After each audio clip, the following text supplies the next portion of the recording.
Candace Owens is fighting against Benjamin Netanyahu's greatest fan, Ben Shabibo. Yeah, we're going to talk about how the girly pops are fighting. Being the father to a daughter who's laying right there, you can't really see, has made me extra gay. I do say girly pop a lot. That's what I call her now. I don't even know how it fits, but it doesn't matter. The father of a girl. So I unfortunately can't see all of Candace Owens' tweets because she blocked me a long time ago because I am an anti-white racist and she is a pro-white, anti-black racist, despite the fact that I'm white and she's black. Ben Shapiro and Candace Owens are fighting, dude. Candace, if you feel that taking money from the Daily Wire somehow comes between you and God, by all means quit, is what Ben Shapiro snarkily said when Candace Owens posted, "Blessed are the peacemakers," to 48,000 likes. The girlies are fighting, and God, am I here for it.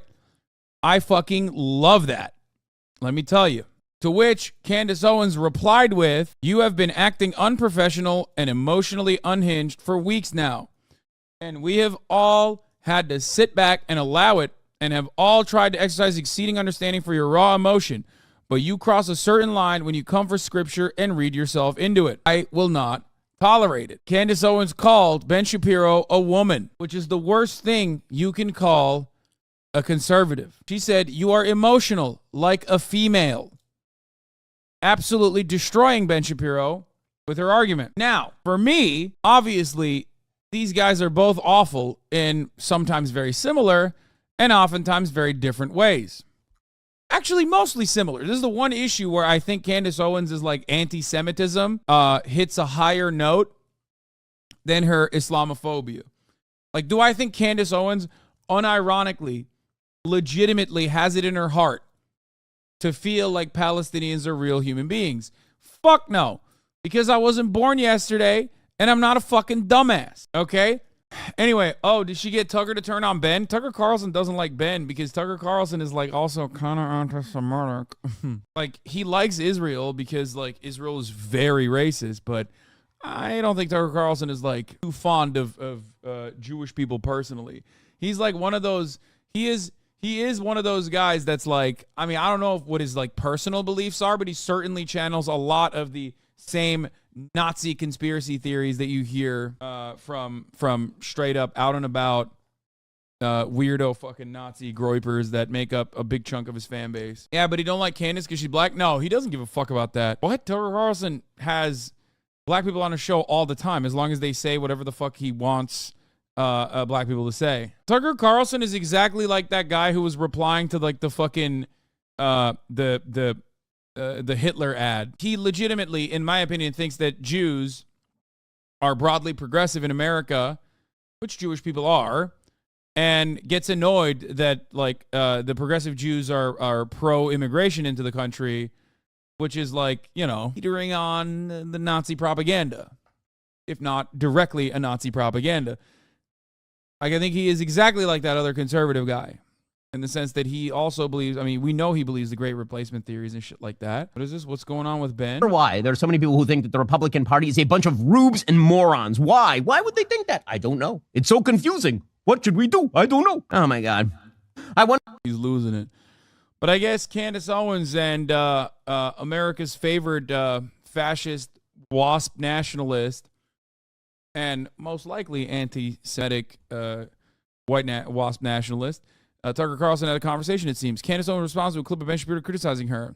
Wire, I think it's fair to say, attacking you. Here's the video. I just want to get your reaction to it. Yes, the question was about Candace Owens. I think her behavior during this has been disgraceful. Without He looks so cute in this. I'll say it. I'm going to come out and say it. He looks very cute in this. He looks like a little boy. Little guy. Defending small bean Israel, you know? Small bean genocide. I think she's been absolutely disgraceful. I think that her faux sophistication on these particular issues has been ridiculous. It's not faux sophistication, it's ridiculous. Everybody can see the moves that she's making and the things that she's saying, and I find them disreputable. So maybe there's a point in the video where he explains what exactly you did wrong and how you were wrong. I haven't seen it. But to call somebody, quote, absolutely disgraceful, particularly a coworker, seems like a pretty big step. What? And I really don't know the background here. What is that about?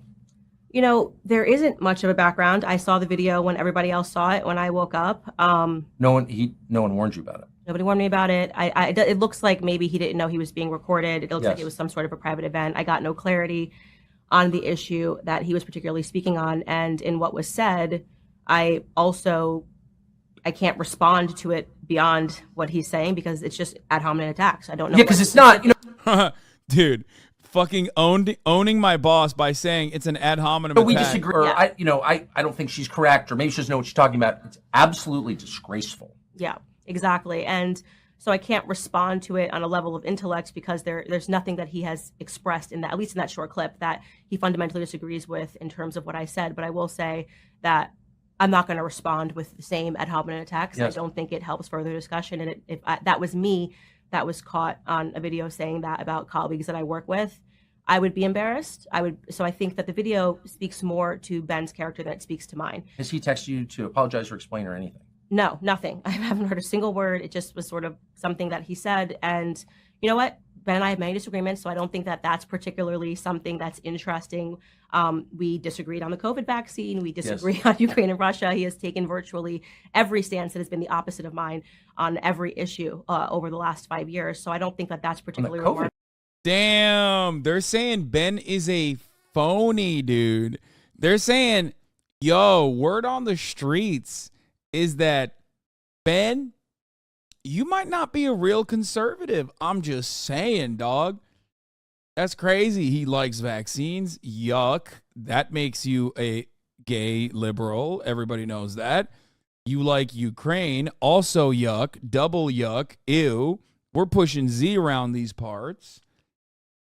And now you like Israel, which, I guess that one is a little bit crazy because it's like 80% support by the Republican Party for Israel. So Vaccine. Really, I didn't remember that. Yeah, he was pro the COVID vaccine. I was anti the vaccine. We were all idiots for not getting the vaccine. So that's totally fine. I am totally open to people having a difference in opinion. Right. I would hope that amongst colleagues that it would always be a civil disagreement. And I would never in a private event stand on a table and talk badly about Ben. It's I just would a little say, weird. It's a little weird. So he was on the left on those three biggest issues of our time, is what you're saying. Dude, I love conservatism. Dude, there's only the left and the right on the three biggest issues of our time. he has converted his opinions. He's accepted responsibility. He said, I was wrong about the vaccine. Oh, good. Good for him. He is, obviously pro pharma. His mom's a doctor. And I say to people, I'm very aware His wife is a doctor. His mom is a doctor of too. my perspectives on big pharma, and Yes. I talk about it on my show openly. And I think that that's a tremendous credit to the Daily Wire that they allow a difference of opinions. But I would, as I said, hope that it would remain respectful Yep. and that you wouldn't throw your colleagues under a bus, so to speak, I think in a private setting. I think that's fair. And I like that she said, this is pretty funny. Of course, he's pro pharma. His mom is a doctor. Like, somehow these two things are related. Like, also pro pharma, or do you mean like pro big pharma? Like are you? I can't tell if Candace Owens is like now moved on to Christian Science. You know what I mean? Where she just thinks that all matter of pharmaceuticals is bad and we must pray in times of need. Like she's anti-medicine? just for clarity, because I really don't know, is he your boss? Does he? I think there's a lot of misunderstanding about Ben's involvement. He's not the CEO of the Daily Wire. He Yes. is not making the day decisions of the Daily Wire. And I do want to make it very clear because people are like, how could you possibly stay at Daily Wire after this? I have a very good relationship with the co-CEOs of the Daily Wire. Especially right now, the acting CEO is Caleb Robinson. He's a wonderful person. He's worked very hard to be where he's at. We have a lot in common that we connect on. And so people don't get to see that, which is unfortunate. Ben lives in Florida. He's not a part of the day-to-day movement of the Daily Wire. The rest of the hosts have their shows situated in Nashville. So we see each other every day. We talk. There's great camaraderie. Yes. And there's actually more agreement. There's actually a lot of people that are, as I describe myself, just pro-America first. And I think I've been that way consistently throughout my political career. Whether people agree with it or not in different moments is up for debate. But I don't want that video to become a reflection of how the Daily Wire works and the Daily Wire operates, because I have had a very good experience with the CEOs, and love Michael Knowles, love Matt Walsh, Andrew Klavan. We all get along really great. Well, it certainly speaks well of the Daily Wire then. So it's not, I mean, a clip like that on the internet, oh, Candace Owens is out or something. That's not, doesn't sound like that's what it means at all. Yeah, no, it's a, it's a small group of people. We see each other every day. Right. Brett Cooper is another one who just joined about 2 years ago. She's great. She's up and coming. And there's It's like, I love how much they hate. I love it. We can all get along. We can all unite on our mutual hatred of every marginalized community. You know what I'm saying? Like, if there's one thing we can do, we can always get along. That's just how it is out here. That's just how we operate. This was sweet. Oh, the little baby Zoomers protesting. Respect. there's a lot of stuff that we're working on. And that's why I think this video is even more unfortunate, because people see him as a figurehead, rightfully so, of the Daily Wire. And it allows people to, speak energy into the Daily Wire that isn't necessarily there, because he's not there on a day-to-day basis. Okay, that's very Talk down fascism all the time. Why do people hate fascism? You can come back from that. Wait, what do you mean? Yeah, bro, I saw the letter from the letter to America from Osama bin Laden is going viral on TikTok. Okay, this is what happens when you don't fucking actually teach people the concept of blowback or why certain things have happened in American history, and you just kind of keep cutting fucking propaganda. And then when people for the first time see like the unfiltered version of someone else doing their own propaganda, they're like, oh my God, it turns out that Arabs weren't operating on like, or Muslims weren't operating on like pure hatred of America due to our freedom of speech, like people told me. That's what happens. And then they're going to fucking ban it.